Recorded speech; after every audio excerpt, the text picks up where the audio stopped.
Carters. So, nag-order yung best friend ko sa akin. Ang gulo. Nakabili ang bagong sanitizer. Ayan. Ang amoy niya, para siyang, Touchland yung amoy niya. Amoy niyo, guys. Pero, sorry, hindi niyo maamoy talaga. So, let's go. Ruby-chan. Bye. Boya na. So guys, wala kayo yung ate ko. Sa TikTok, kasali siya kasi pumunta siya sa best friend niya. Back a trade with me. Dati pa akong may tralala stickers, guys. Naubos ng kapatid ko. Inidikit niya kung saan-saan. Papagalitan siya palagi sa akin kasi ang gulo-gulo eh. Pinugulo niya yun.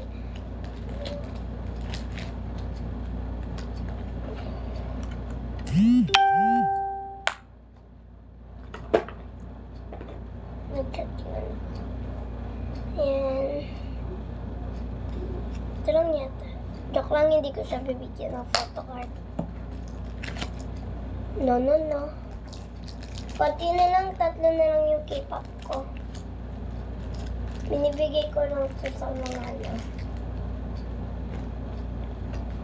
sa mga mababait. Hindi ko binibigyan yung joke lang. Hindi ko siya bibigyan kasi konti na lang. Yung binibigyan ko yung nagbabayad. Siya nagbabayad eh. Pautang ng pautang. Siya pa yung may ganang pautang. Diba?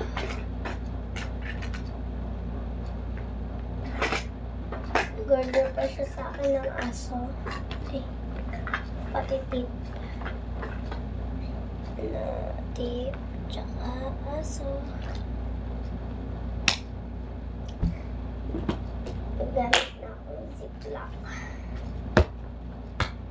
Chat yung friend ko sa akin, si Ozzy Samantha.